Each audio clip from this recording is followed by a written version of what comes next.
Voilà. Donc, en tout cas, bonsoir à tous et à toutes. Je suis vraiment content d'être avec vous pour cette étude biblique. La thématique de cette année, c'est « Nous croyons ».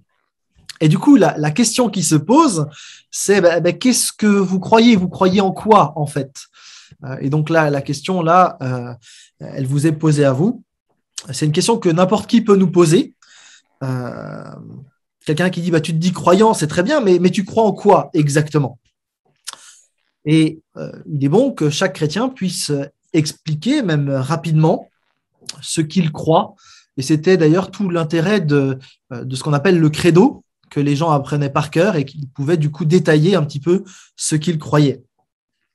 Et donc cette année, on va réfléchir ensemble à ce que nous croyons et à pourquoi nous y croyons. Notre foi, elle n'est pas irrationnelle, on peut l'expliquer. Et d'ailleurs, elle n'est pas juste uniquement foi en Dieu. Les musulmans aussi, ils croient en Dieu. Les témoins de Jéhovah aussi, ils croient en Dieu. J'ai même rencontré Robert, un SDF, qui pensait effectivement, qui croyait en Dieu, mais il pensait que Dieu se déplaçait dans une poubelle volante. Donc, croire en Dieu, ça suffit pas à définir la foi chrétienne. La foi chrétienne, c'est plus que ça. Elle a un contenu, elle consiste en un certain nombre d'affirmations. Et ce que nous croyons, c'est pas quelque chose qu'on invente. C'est quelque chose que, pour reprendre l'expression de Jude 3, c'est quelque chose qui nous a été transmis une fois pour toutes et que nous sommes appelés à garder, défendre et transmettre à notre tour à la génération d'après. Donc, ce que nous croyons, d'autres l'ont cru avant nous. Donc, on ne réinvente pas le contenu, on ne réinvente pas les réalités fondamentales de la foi chrétienne. Et la Bible nous oblige à maintenir un certain nombre de vérités, au risque sinon de partir dans le décor, ailleurs que dans la foi chrétienne. Vous avez ce texte dans 1 Corinthiens 15, les versets 1 à 4, qui est particulièrement remarquable. Si quelqu'un veut nous en faire la lecture, en allumant son micro, s'il vous plaît, et lire simplement le texte. Je vais bien commencer. Merci. Mes frères, je vous rappelle la bonne nouvelle que je vous ai annoncée, que vous avez reçue et à laquelle vous demeurez attachés. C'est par elle que vous êtes sauvés si vous la retenez telle que je vous l'ai annoncée. Autrement, vous auriez cru en vain. Je vous ai transmis comme un enseignement de première importance ce que j'avais moi-même reçu. Le Christ est mort pour nos péchés conformément aux Écritures. Il a été mis au tombeau, il est ressuscité le 3e jour, comme l'avaient annoncé les Écritures. Merci. Là, vous voyez, on a un concentré d'affirmations chrétiennes que Paul détaille là dans ce texte-là, et c'est dans cette idée-là que nous voulons réfléchir au contenu de la foi chrétienne pour pouvoir l'affirmer de façon simple, mais en même temps très précise. Et pour le faire, pour étudier ce que nous croyons, nous allons nous appuyer en fait sur un document que vous trouvez sur Internet très facilement. C'est la confession de foi de notre union d'église, qui est aussi la confession de foi d'un ensemble d'unions d'église qu'on appelle le réseau FEF. C'est une synthèse, si vous voulez, de tous les enseignements essentiels que l'on trouve dans la Bible et qui forment le cœur de notre foi.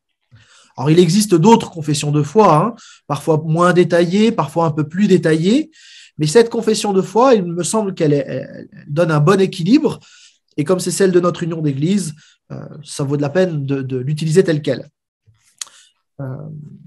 Cette confession de foi, elle est composée de 11 articles qu'on va aborder donc progressivement, avec l'objectif de comprendre à chaque fois pourquoi nous affirmons cette confession de foi-là. On va aussi réfléchir à ce que ça change pour nous personnellement de croire en cela, mais aussi qu'est-ce que ça change pour l'Église de croire ce que nous allons voir au fur et à mesure. Alors, évidemment, c'est un survol que nous allons faire. On va passer en gros 1 heure par article. Donc, si vous voulez aller plus loin, il y aura des références à gauche et à droite pour pouvoir aller plus loin. N'hésitez pas à me poser des questions et puis on pourra ensuite progressivement aussi vous proposer des pistes de lecture. Donc, voilà les 11 articles de foi que nous allons voir ensemble tout au long de nos soirées. Donc, le menu est posé. Et ce qu'on va faire au fur et à mesure, c'est qu'il va y avoir des temps où vous pouvez poser des questions de clarification. Mais ce que je vous propose, c'est surtout d'essayer de faire le bloc d'1 heure Après, je sais qu'il y en a plusieurs qui veulent s'arrêter, qui doivent faire d'autres choses. Donc, du coup, liberté de partir à ce moment-là. Mais peut-être certains auront envie de prolonger la discussion. Et là, il y aura tout à fait la possibilité, l'espace. Moi, je suis tout à fait disponible pour rester plus longtemps qu'1 heure pour ceux qui aimeraient aller plus loin. Donc, ça, c'est tout à fait possible ensuite. Voilà. Est-ce qu'il y a des questions, des réactions sur le menu général?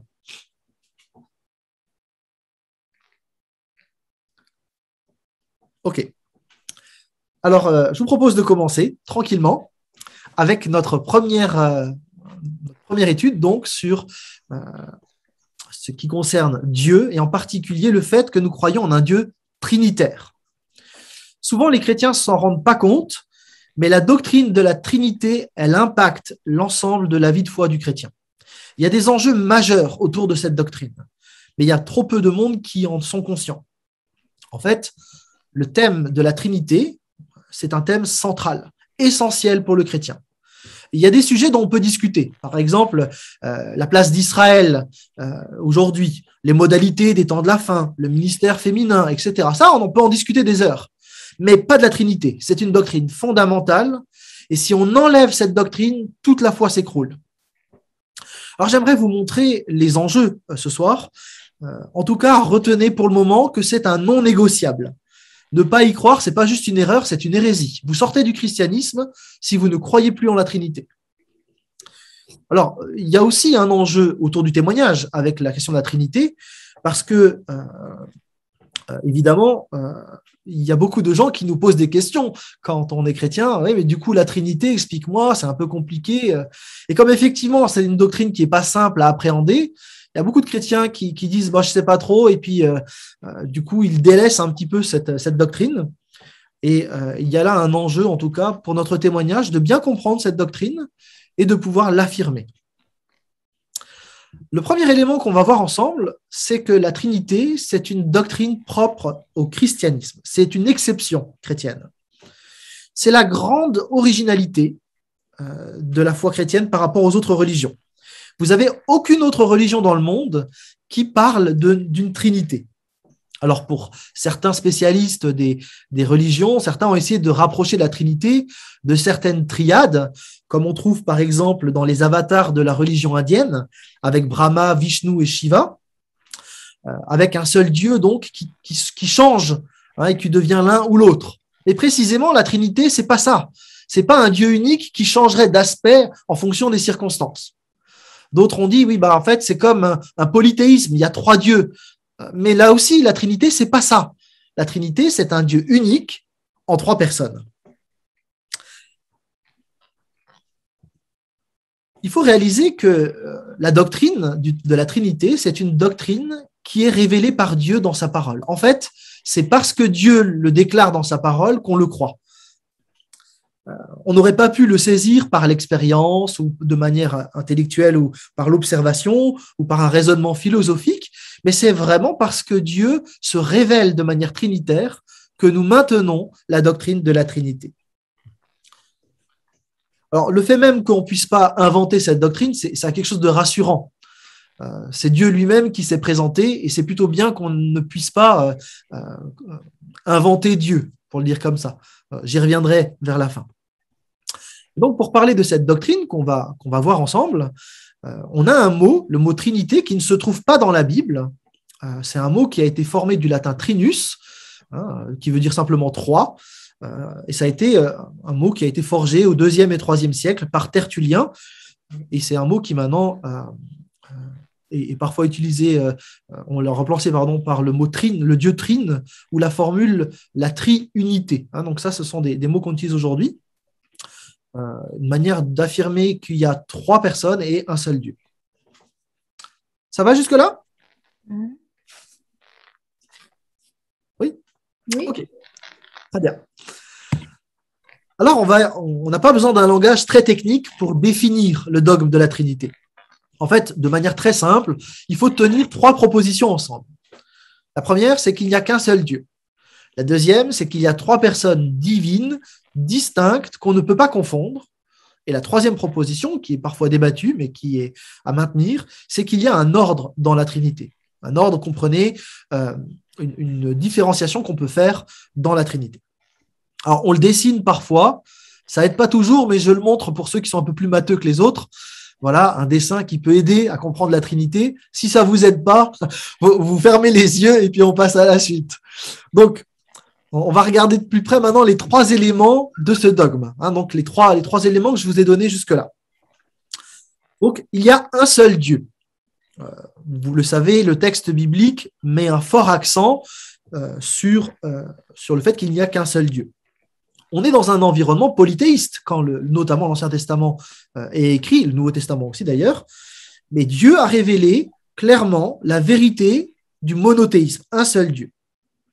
Alors, on ne va pas reprendre tous les textes de la Bible à ce sujet, mais peut-être une piste, je vous invite dans vos lectures personnelles de la Bible à prendre une couleur, moi j'utilise le bleu, pour surligner les textes ou les versets qui parlent de Dieu. Comme ça, vous avez, quand vous lisez votre texte, vous voyez ces notions apparaître. J'utilise le bleu parce que c'est la couleur royale.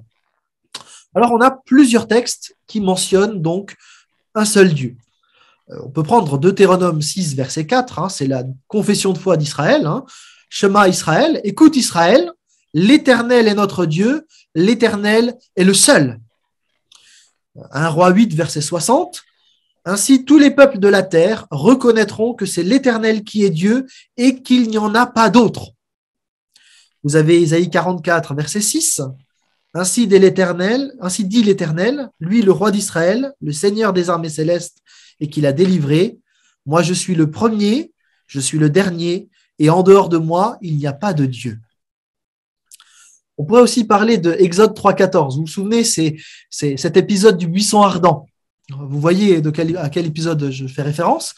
Vous avez Moïse qui a grandi dans un contexte polythéiste, qui est face à ce buisson ardent, et il se dit, mais c'est qui la divinité qui est en face de moi? Et donc, il demande à Dieu, mais c'est quoi ton nom? Et Dieu lui répond d'une manière assez étrange, avec cette phrase, je suis... c'est la notion de l'éternel, celui qui existe et qui est toujours, qui va être traduite par l'apôtre Jean, celui qui était, qui est et qui vient. Donc vraiment cette notion de l'éternité. On y reviendra parce que cette expression « je suis », Jésus-Christ va l'utiliser.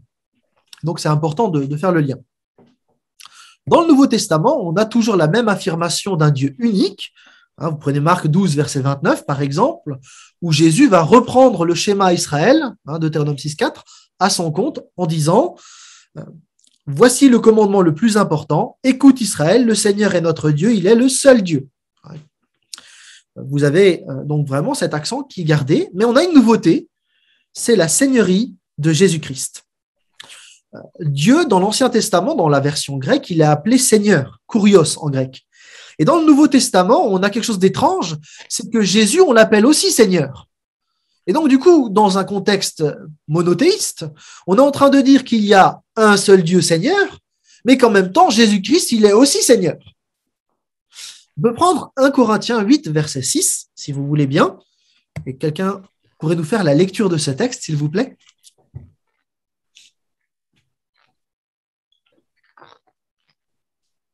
Je peux continuer. C'est à moi ce que tu veux lire, Evelyne. Comme tu veux, comme tu veux. Vas-y alors. Mais pour ce qui nous concerne, il n'y a qu'un seul Dieu, le Père, de qui toute chose vient et pour qui nous vivons, et il n'y a qu'un seul Seigneur, Jésus-Christ, par qui tout existe et par qui nous sommes. Donc là, on a quelque chose d'assez étrange. On a un seul Dieu, un seul Seigneur, et en même temps, il semblerait qu'il y a deux personnes. Et donc là, il y a quelque chose d'assez étonnant. On peut pas imaginer que Paul, qui est pharisien d'origine, on peut pas penser qu'il soit polythéiste. Mais il est en train de dire que le monothéisme auquel il croit, c'est un monothéisme avec au moins deux personnes. En fait, il y en a trois, on va le voir, mais il y a quelque chose là d'assez étrange. Est-ce que ça va jusque-là? Est-ce que vous avez une question jusqu'ici sur l'affirmation monothéiste de la Bible? Où ça va?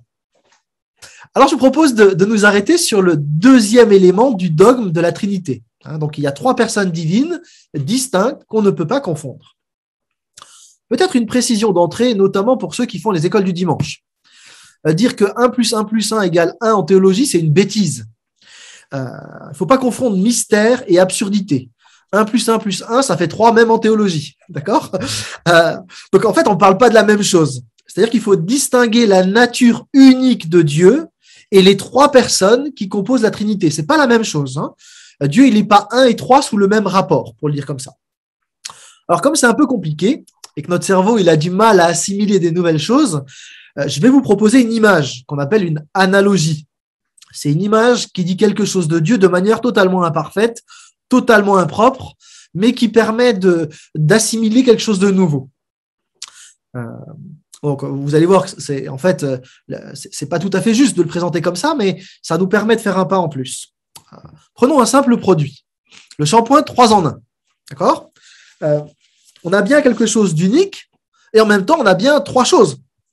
Ce ne sont pas 3 shampoings, c'est un seul shampoing, mais 3 choses qui sont toutes du shampoing. D'accord? Donc là, on a aussi quelque chose qui est 3-1. Alors, c'est totalement impropre pour parler de Dieu, mais ça nous permet vraiment d'avancer un pas de plus. En fait, pour Dieu, on a une seule nature, la nature divine, et on a 3 personnes. On a un Dieu un et trine en même temps. Donc, il faut distinguer nature et personne. Pour le dire simplement, la nature, ça répond à la question qu'est-ce que c'est? C'est Dieu. Et la personne, qui est-ce que c'est? C'est le Père, c'est le Fils et c'est le Saint-Esprit qui sont pleinement Dieu. Alors, on va essayer de regarder un peu plus près justement les textes bibliques en ce qui concerne les 3 personnes. Parce que je vous dis que les 3 sont Dieu, il faut que je vous le prouve bibliquement parlant. Alors, pour le Père, pas de problème. On ne va pas s'arrêter très longtemps sur le Père. Je vous renvoie à tous les textes monothéistes qu'on a vus tout à l'heure. On va s'intéresser surtout au Fils. Parce qu'une fois qu'on a prouvé que Jésus est pleinement Dieu, on a fait quand même 90% du travail. Donc on dit, la Bible affirme qu'il y a 3 personnes divines en affirmant un seul Dieu. Ça veut dire que Jésus-Christ est pleinement Dieu. Regardons de plus près. On a plusieurs textes qui affirment clairement que Jésus est Dieu. Vous avez dans Jean 1, au commencement était la parole, et la parole était Dieu, et cette parole est devenue chair. Vous avez Jésus qui dit « Avant qu'Abraham ne fût, moi, je suis… » On le retrouve. Dans Jean 10, le Père et moi, nous ne sommes qu'un. Vous avez Thomas. J'aime bien Thomas. Vous savez, il y a toujours des gens qui disent « Moi, je suis comme Saint Thomas, je crois, qu'est-ce que je vois ?»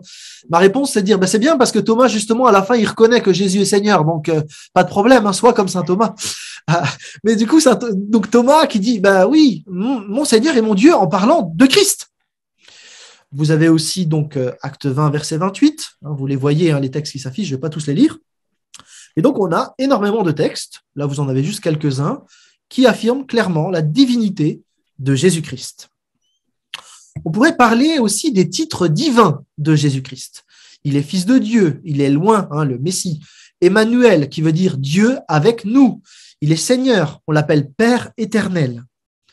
Peut-être le texte le plus impressionnant sur les noms qu'on donne à Jésus-Christ, Fils et pleinement Dieu, c'est dans Ésaïe 9, verset 5. Si quelqu'un veut nous le lire, même si ce n'est pas encore Noël.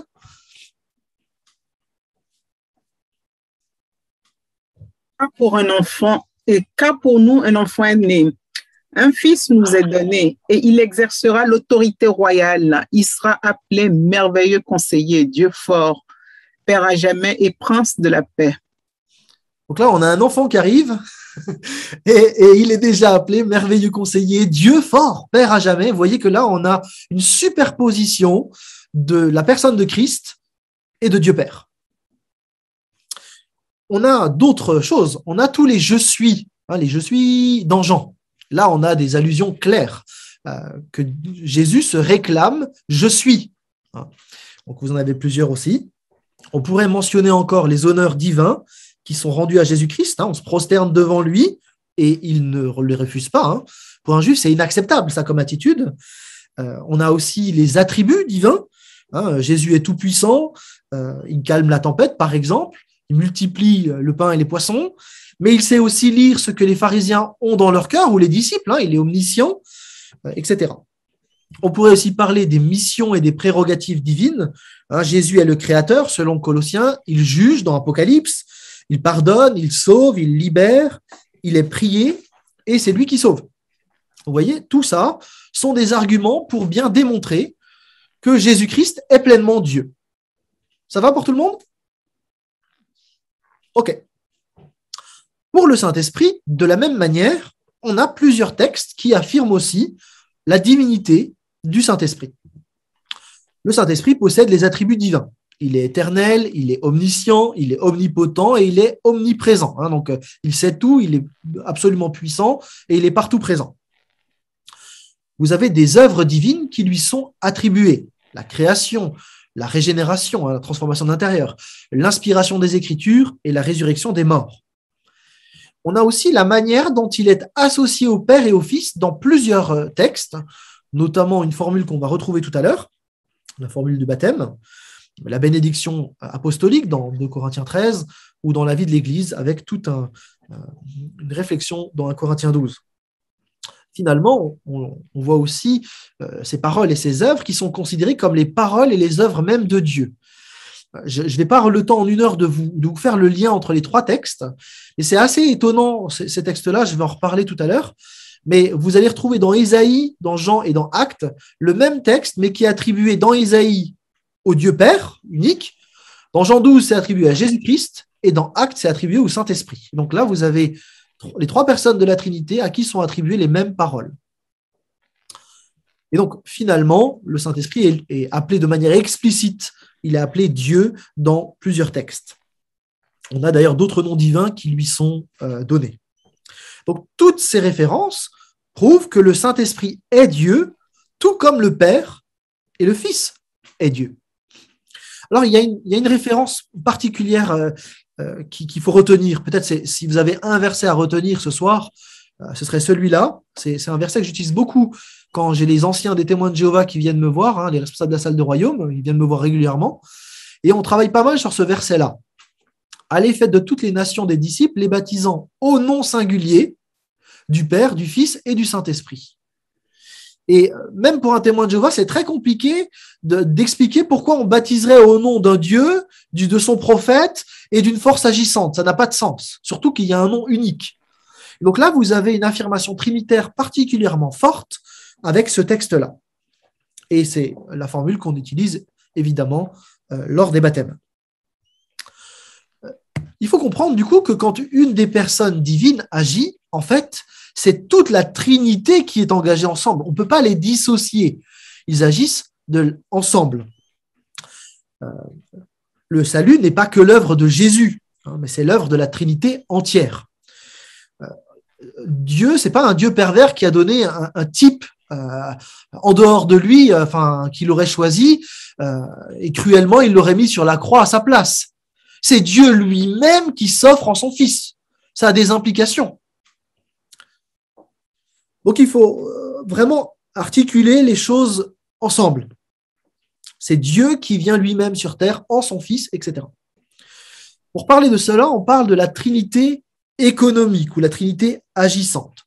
Parce que dans l'action, on arrive un peu mieux à distinguer les différentes personnes de la Trinité, même si toute la Trinité agit en même temps. Je vous donne un exemple. Hop. Imagine. Pardon. Oui, alors je vais le faire comme ça. On va prendre une illustration du Bible Project. Le Bible Project, si vous pouvez regarder sur Internet, en fait, ils font des petites vidéos pour expliquer simplement la théologie. Et donc là, je vous mets un extrait de la vidéo sur la Trinité qui montre bien pourquoi on voit de temps en temps une personne de la Trinité, même si c'est toute la Trinité qui agit ensemble. D'accord ? Donc, je vous laisse avec le Bible Project. Imagine un plan sur 2 dimensions, et puis un objet en 3 dimensions qui va lui passer à travers. Ok, vu sous cet angle, l'objet 3D est à la fois au-dessus et en dessous du plan. Là, c'est compréhensible. Mais imagine que tu es une personne en 2D qui est collée au plan 2D, que vas-tu voir ? Je sais pas. Que vais-je voir ? Eh bien, quelque chose comme ça. Ah ouais, ok. Vu sous cet angle, ça paraît impossible. C'est un objet, puis 2, puis 3.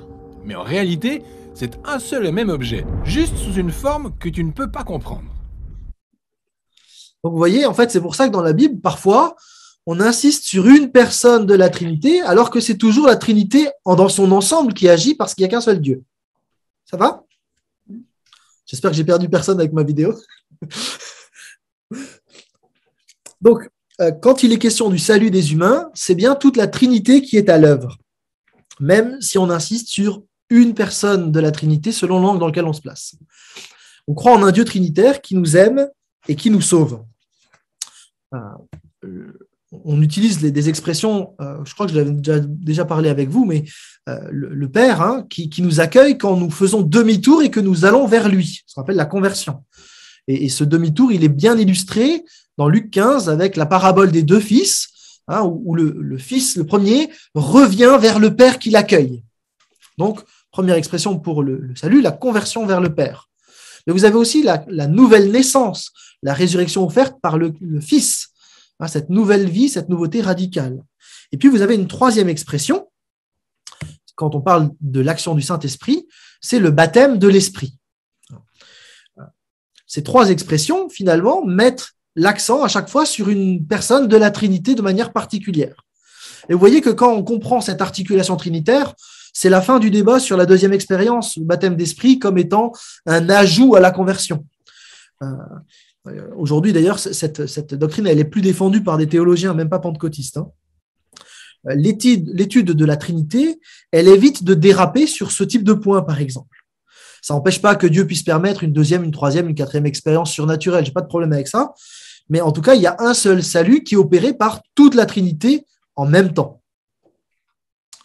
D'ailleurs, ces expressions, elles se prolongent dans la Bible par des manières de considérer l'identité des chrétiens. Nous sommes les enfants adoptés par le Père, nous sommes les disciples de Jésus-Christ le Seigneur, et nous sommes le temple de l'Esprit. Je vous laisse réagir. Est-ce qu'il y a des questions jusqu'ici? Alors, je vous propose de regarder le troisième élément, qui a un ordre dans la Trinité. En fait, on a dit, on arrive à distinguer les personnes de la Trinité dans leur action. Donc, c'est bien Jésus qui est sur la croix et pas le Père. Mais la question qui est posée, et qui a été posée par les opposants aux premiers chrétiens, c'était de savoir, mais comment on peut différencier le Père et le Fils dans ce qu'ils sont, et pas simplement dans leur action. C'est un enjeu majeur, parce que si la Trinité est vraie, on doit pouvoir distinguer les personnes divines entre elles en dehors de leur action. Sinon, on pourrait être comme avec Shiva, etc., là, où on a un Dieu qui change simplement de personne en fonction de l'action. Donc, il faut pouvoir les distinguer quand bien même elles n'agissent pas. Et donc, pour contrer la fausse doctrine qui était de dire que Dieu changeait simplement de mode, les pères de l'Église en particulier ont vu qu'il y avait plusieurs textes qui parlent d'un certain ordre. Alors, il faudrait prendre beaucoup plus de temps que ce qu'on va prendre là maintenant pour détailler, mais on se rend compte avec plusieurs textes, notamment dans les trois chapitres, Jean 14, 15 et 16, de toute une articulation où on voit que le Fils agit pour la gloire du Père, que le Père est plus grand que le Fils incarné, mais qu'en même temps, il y a égalité parfaite entre le Fils et le Père. On apprend aussi que l'Esprit il est envoyé par le Père sur la demande du Fils, et que le Saint-Esprit, son boulot, c'est de glorifier le Fils, qui lui-même glorifie le Père. Et donc, on a une articulation là, où on voit bien que les rôles ne sont pas les mêmes entre les uns et les autres. Vous avez d'autres textes, comme Hébreux 1, où le Fils est appelé le rayonnement de la gloire du Père, le moyen par lequel Dieu lui-même se révèle. On a des textes comme Luc 10, où le Fils a de la joie en obéissant au Père. Mais le texte principal qui permet d'affirmer une forme d'ordre, c'est dans 1 Corinthiens 15. Et je vous propose peut-être de lire juste quelques versets, si quelqu'un veut nous en faire la lecture, dans 1 Corinthiens 15, versets 27 et 28. Car comme il est écrit, Dieu a mis toutes choses sous ses pieds. Mais quand l'Écriture déclare « tout lui a été soumis », il faut, de toute évidence, en accepter celui qui lui a donné cette domination universelle. Et lorsque tout se trouvera ainsi amené sous l'autorité du Christ, alors le Fils lui-même se placera sous l'autorité de celui qui lui a tout soumis. Ainsi, Dieu sera tout en tous. Donc là, il y a bien une question d'ordre, sans qu'on puisse la définir plus que ça. Il Mais face du coup à la question qui est posée, hein, si la Trinité est vraie, on doit pouvoir distinguer les trois personnes divines entre elles en dehors de leur action, eh bien, les pères de l'Église vont distinguer, ils vont dire, mais en fait, la seule chose qui les distingue, c'est leur relation. C'est la seule différence entre eux. Jésus-Christ et le Père sont tous les deux tout-puissants. Ils sont tous les deux omniscients. Mais ce qui les distingue, c'est que précisément, il y en a un qui est Père et l'autre, il est Fils. Et c'est ça qui fait leur différence fondamentale. Ça va ? Donc, du coup, on va parler de 4 choses. Je vais aller assez vite là-dessus. C'est Basile de Césarée hein, qui montre que, ben voilà, donc du coup, on a le Père qui engendre le Fils de toute éternité. Il faut garder le toute éternité, hein, sinon on se plante. Le Fils, il est engendré de toute éternité par le Père. Ça, c'est du côté du Fils. La relation qui lie le Père et le Fils au Saint-Esprit, c'est ce qu'on appelle la spiration. Et du côté du Saint-Esprit, on parlera de procession. Ce n'est pas fondamental de savoir ça, mais c'est juste pour vous montrer que finalement, ce qui va être au cœur ce qui permet de distinguer les personnes de la Trinité quand elles n'agissent pas, c'est qu'il y en a un qui est Père, il y en a un qui est Fils, et il y en a un qui est donc spiré, le Saint-Esprit. C'est assez fondamental de comprendre cela. Parce que, puisque les relations, c'est ce qui permet de définir Dieu en tant que triunité, l'amour est au cœur même de la personne de Dieu. C'est pas juste que Dieu, il aime bien les humains. Quand on dit Dieu est amour, c'est pas juste que, voilà, c'est pas juste un Dieu qui aime. C'est que fondamentalement, dans son essence même, Dieu est amour. En fait, c'est une communauté d'amour, pour le dire comme ça. Le Père aime le Fils aime l'Esprit, et l'Esprit aime le Père. Et il y a vraiment, en Dieu même, cet amour-là qui lie les trois personnes de la Trinité. On va voir que ça a des implications très pratiques par la suite. Mais avant ça, il nous faut faire encore un petit arrêt avec le dogme de la Trinité dans la Bible. Parce que la Trinité, ce n'est pas juste une invention des théologiens qui s'ennuyaient, hein. C'est une doctrine qui était bien dans le texte biblique. Donc le mot n'y est pas, mais la doctrine, elle y est clairement. Et on va regarder à la fois dans l'Ancien Testament et dans le Nouveau Testament. Peut-être préciser ici que la Bible, ce n'est pas un livre qui a été écrit d'une seule traite par un seul auteur, mais Dieu a choisi de se révéler progressivement au travers d'une histoire. Et donc, du coup, ce n'est pas illogique que la manière dont Dieu se révèle en tant que Trinité suit aussi une certaine progression avec le texte biblique. Donc, on regarde dans l'Ancien Testament, et dans l'Ancien Testament, on va trouver des traces de la Trinité, en particulier les pluriels divins, des passages où Dieu dit « nous ». Par exemple, « faisons l'homme à notre image ». C'est qui le « faisons » quand Dieu dit « faisons l'homme à notre image ». Ou alors, quand dans Genèse 11, il y a la tour de Babel et Dieu dit « descendons ». C'est qui ce « descendons » ? Vous avez aussi dans Ésaïe 6.8 « qui marchera pour nous ». Alors parfois, certains ont dit c'est un pluriel de majesté. Le problème, c'est que en hébreu, le pluriel de majesté n'existe pas. Il y a eu d'autres contestations, je vous fais grâce de ça. On peut aussi mentionner le Dieu 3 fois saint dans Ésaïe. Saint, saint, saint est le Seigneur. Pourquoi pas saint, saint? Ou pourquoi pas saint, saint, saint, saint? Il y a 3 fois saint. C'est intéressant. On a le texte d'Ésaïe 6, je vous avais montré ce parallélisme qui a été démontré par Didyme l'aveugle. On a un autre texte assez étonnant dans Ésaïe 48, verset 16. Si quelqu'un veut bien nous le lire, s'il vous plaît.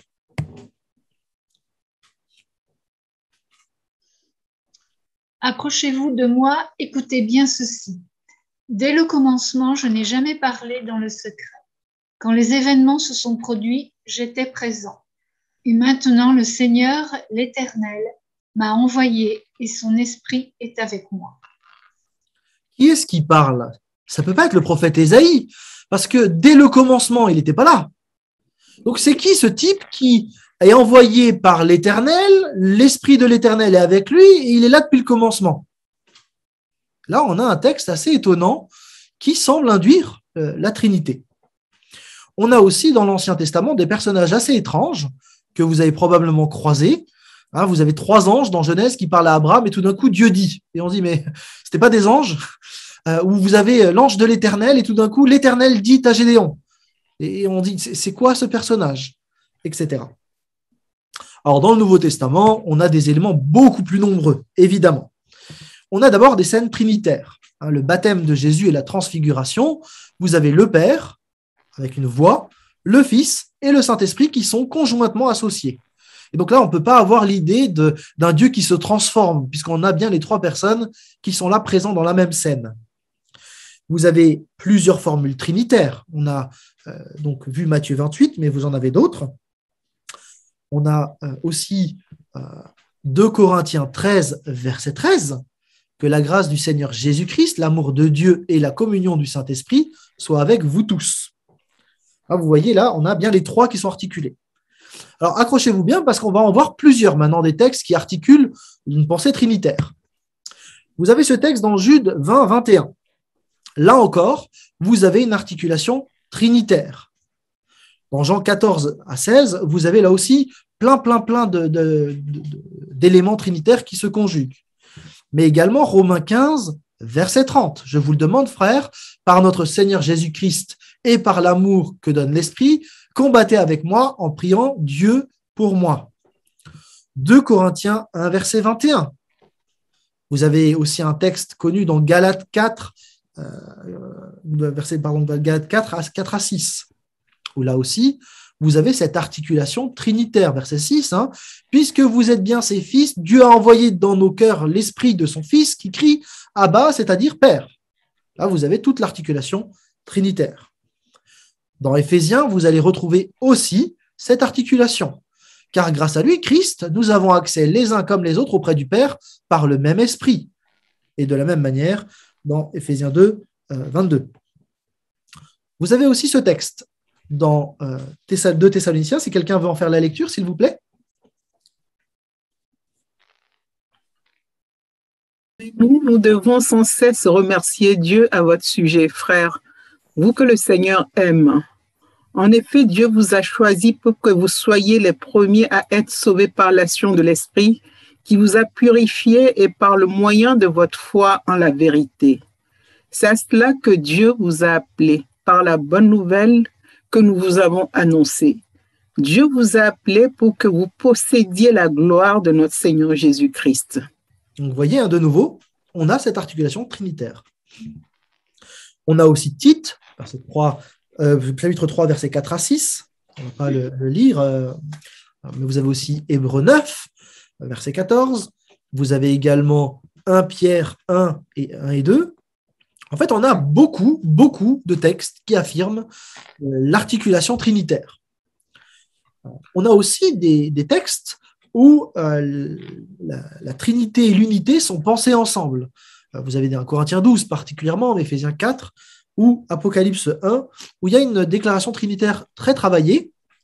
Alors là, vous avez donc Éphésiens 4, où on a l'unité et la diversité qui est pensée, et Apocalypse, qui a une référence un peu particulière parce que vous avez je suis celui qui est, celui qui était et qui vient, donc le Père éternel, la part des 7 esprits. Les 7 esprits, c'est le Saint-Esprit, c'est la présence de l'Esprit partout, la plénitude de l'Esprit, et puis ensuite Jésus-Christ. Ce serait absolument anormal d'y voir des anges, par exemple. On est sur une salutation trinitaire là. Et puis, on pourrait encore mentionner, on a une fausse trinité satanique dans Apocalypse pour pouvoir penser la fausse trinité avec le dragon, la bête et le faux prophète. Il faudrait déjà avoir pensé à la Trinité. Et donc, quand Jean utilise cette fausse trinité satanique, il a en tête aussi la vraie Trinité en face. Bon, alors vous allez me dire, c'est bien Mathieu, tu t'es fait plaisir avec tous tes versets bibliques, mais ça change quoi?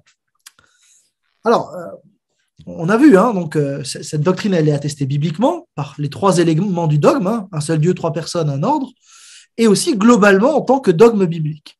Ce qui veut dire, et c'est essentiel, que Jésus est pleinement Dieu. Et que du coup, à la croix, c'est pas juste un type, un prophète comme ça, qui s'est planté et qui savait pas trop ce qu'il faisait et qui est mort. Non, c'est notre Dieu qui s'est donné en Jésus-Christ pour que nous puissions être sauvés. Vous comprenez pourquoi la Trinité, la doctrine de la Trinité, elle est fondamentale pour notre foi. Si Jésus-Christ n'est pas Dieu, vous n'avez plus de salut. On aurait un problème. Donc c'est un pilier de la foi. Deuxième chose, c'est que notre connaissance de Dieu, elle reste limitée. Par exemple, on ne connaît pas le jour du retour de Christ et plein d'autres choses que la Bible ne nous révèle pas. On reste des créatures devant Dieu.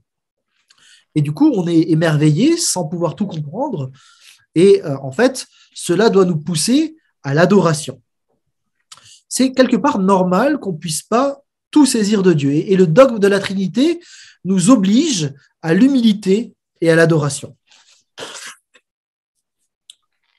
En fait, il y a une présomption assez orgueilleuse de l'homme de pouvoir imaginer cerner Dieu. Nous sommes des créatures finies. Notre cerveau, si on le compresse, il rentre dans une canette de coca. Comment on peut imaginer que nous, les humains, on va pouvoir comprendre un Dieu éternel, omnipotent et omniscient? Ça n'a pas de sens. En réalité, on fête un peu trop vite nos victoires de la logique, alors que notre histoire nous donne souvent tort. Il y a 2000 ans, des hommes comme Socrate et Platon, enfin même un peu avant, ils pensaient que le monde était centré sur Rome ou sur Athènes et que le monde se situait en fait globalement autour de la Méditerranée. On a ensuite raisonné que la Terre était plate. On a raisonné qu'il fallait jamais ouvrir un corps. On a raisonné que l'homme était bon de nature. On a raisonné que la science allait changer le monde. On a raisonné que les machines allaient aider les hommes à mieux se sentir au travail. On a raisonné. Bon, je peux être un peu plus piquant, hein. On a raisonné que les Africains étaient des sous-hommes. Et donc, on a éliminé des populations entières en ayant raisonné avant. On a raisonné tellement de fois et notre raison nous a donné tort. Je plaide pour l'humilité. Qui est l'homme en face de Dieu pour pouvoir le comprendre? Le vrai mensonge, ce n'est pas celui de la Trinité, c'est celui de l'orgueil de l'homme, qui pense pouvoir tout saisir par ses propres concepts. Et donc, il y a une importance de toujours se référer au texte biblique, qui est le seul à pouvoir nous éclairer, parce que notre raison ne suffit pas pour comprendre l'univers dans lequel on vit et pour comprendre la personne de Dieu. Donc, il ne faudrait pas se laisser emporter par nos impressions, nos illusions humaines, mais toujours se référer au texte biblique qui est le seul à pouvoir finalement nous éclairer de la bonne manière. En fait, la doctrine de la Trinité nous pousse à revenir au texte biblique pour pouvoir connaître Dieu et pour ne pas nous laisser embarquer ailleurs que dans nos présupposés. Le dogme de la Trinité a donc suscité toujours beaucoup de controverses, d'essais d'explications, mais on doit reconnaître humblement que le mystère de la personne divine va toujours nous dépasser. Mais on ne va pas lâcher ça. Dieu, il est véritablement trois en un parce qu'il le révèle. Et on est sûr que la Bible est fiable. Ça reste mystérieux, et tant mieux. En fait, on n'adore pas un Dieu qu'on peut cerner parfaitement. C'est lui qui est Dieu et nous ne sommes que des créatures. Et ça, c'est un beau motif de louange. Si on pouvait cerner totalement la personne de Dieu, en fait, on aurait un Dieu tout à fait petit qu'on pourrait mettre dans une boîte conceptuelle. Mais Dieu est Dieu. Et parce qu'il est Dieu, on ne peut pas le réduire à une boîte conceptuelle. La doctrine de la Trinité nous remet donc à notre place et remet en place aussi un écart infini entre un Dieu tout-puissant et les créatures que nous sommes. On ne peut pas être idolâtre grâce à la doctrine de la Trinité. Dernier élément qui me semble essentiel, c'est que le Dieu trinitaire est le seul qui puisse être un Dieu d'amour. Je m'explique. Lorsque vous avez une personne unique, cette personne-là, j'essaie de mettre ma main pour vous faire un petit personnage là, comme la personne est toute seule, elle ne peut pas aimer. On peut s'aimer soi-même, mais ce n'est pas vraiment de l'amour. Donc, pour pouvoir aimer, il faut une autre personne en face. Mais si Dieu il a besoin de créer un être humain pour pouvoir être en relation, alors ce Dieu-là, il n'est pas tout puissant, il n'est plus Dieu, parce qu'il est limité, il a un besoin, il a besoin de quelqu'un en face. Ça va? Vous avez suivi jusque-là? Donc le Dieu trinitaire, c'est le seul qui peut être à la fois Dieu et à la fois être amour. C'est d'ailleurs pour ça qu'en théologie musulmane, on parle du Dieu très haut, mais jamais du Dieu d'amour. Parce que Allah, le Dieu de l'islam, ne peut pas être le Dieu tout-puissant et en même temps être un Dieu d'amour parce qu'il est tout seul. Le Dieu trinitaire, c'est le seul Dieu qui peut être un Dieu d'amour en lui-même et être pleinement Dieu. Et du coup, ça a des enjeux pour nous parce que l'Église, c'est le peuple de ce Dieu-là, de ce Dieu d'amour. Et vous connaissez ce texte de Jésus. Je vous donne un commandement nouveau. Aimez-vous les uns les autres. Oui, comme je vous ai aimé, aimez-vous les uns les autres. À ceci, tous reconnaîtront que vous êtes mes disciples, à l'amour que vous aurez les uns pour les autres. En fait, là, c'est pas une thématique de charité chrétienne ou voilà, on veut être humainement très sympa les uns avec les autres. C'est pas ça. C'est que puisqu'on a un Dieu qui est amour en lui-même, son peuple doit être amour en lui-même. La manière dont on est en relation, en amour les uns avec les autres, dit des choses du Dieu que l'on représente. Et donc, l'enjeu de l'unité et de l'amour dans l'Église, c'est pas un thème subsidiaire. Vous regardez Paul et la manière dont il se bat pour l'unité de l'Église, c'est le thème fondamental sur lequel se bat Paul dans toutes ses lettres. Pourquoi ? Parce que ça dit quelque chose de la personne de Dieu. Encore ? Alors, on termine avec notre dernier élément. On a dit, avec le mystère de la Trinité, on touche du doigt une difficulté majeure. Comment parler du Dieu infini, illimité, alors que nous sommes des êtres limités, avec des mots limités? On a là un vrai problème. Comment est-ce qu'on peut prétendre parler de Dieu alors qu'il est hors de portée pour nous? Alors, pour connaître quelque chose, nous, on utilise nos sens, la vue, l'odorat, le goût, le toucher. Mais nos sens, ils sont aussi limités et ils ne sont pas d'une grande aide en ce qui concerne Dieu. Donc, on est face à un énorme problème. La connaissance intellectuelle de Dieu, elle semble impossible. On ne peut pas, par nos propres forces, découvrir qui est Dieu. Bon, par contre, on devrait réaliser qu'il y a un auteur. On peut réaliser qu'il y a quelque chose qui nous dépasse quand on est face à la grandeur d'une montagne, à la beauté de l'océan, au coucher de soleil, etc. C'est ce qu'on appelle la révélation générale. Tout homme y a accès d'une manière ou d'une autre. Le problème, c'est qu'il y a toujours cet orgueil de l'homme qui ne veut pas reconnaître sa petitesse. C'est Blaise Pascal qui disait « L'homme est misérable de se croire grand, et il est grand de se savoir misérable. » En fait, on ne peut jamais rattraper l'écart entre Dieu et nous. Il est radicalement, absolument différent de nous. Il est le tout autre. J'aime bien ce texte dans Ésaïe 40. À qui voulez-vous comparer Dieu ? Que présenterez-vous qui lui ressemble ? Il y a un écart qui est infini entre Dieu et l'homme. En fait, quand on veut parler de Dieu, en théologie, on parle de l'analogie. Alors, c'est quoi ce truc ?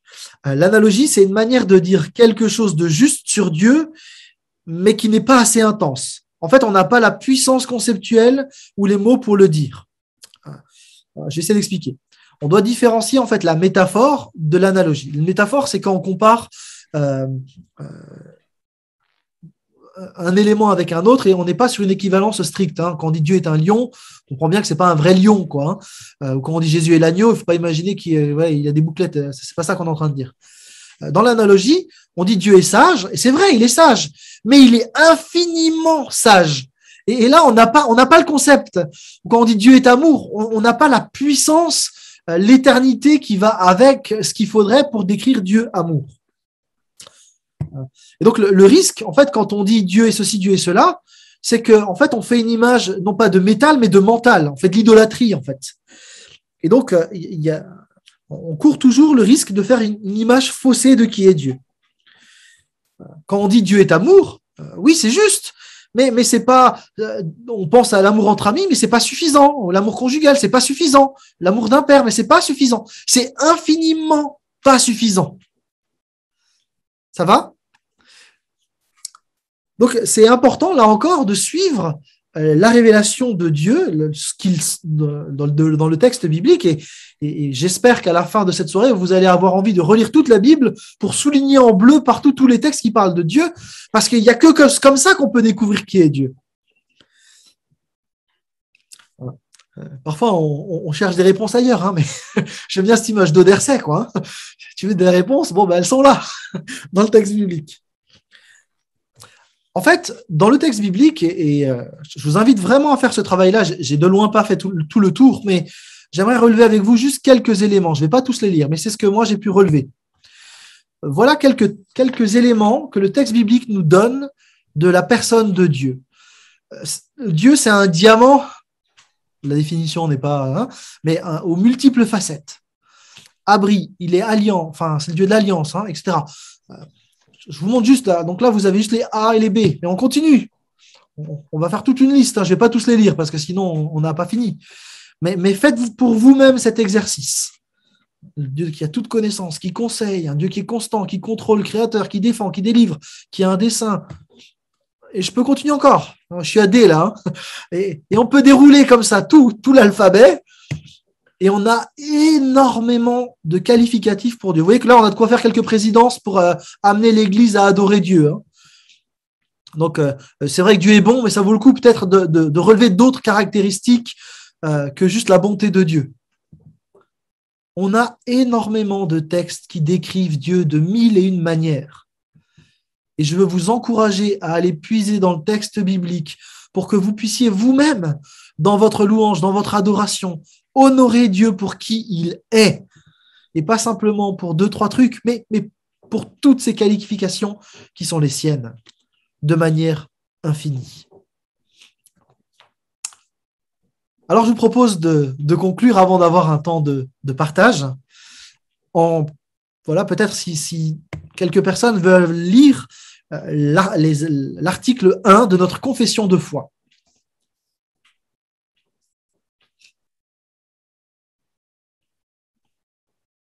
Nous adorons un seul Dieu qui existe en 3 personnes de toute éternité, le Père, le Fils et le Saint-Esprit.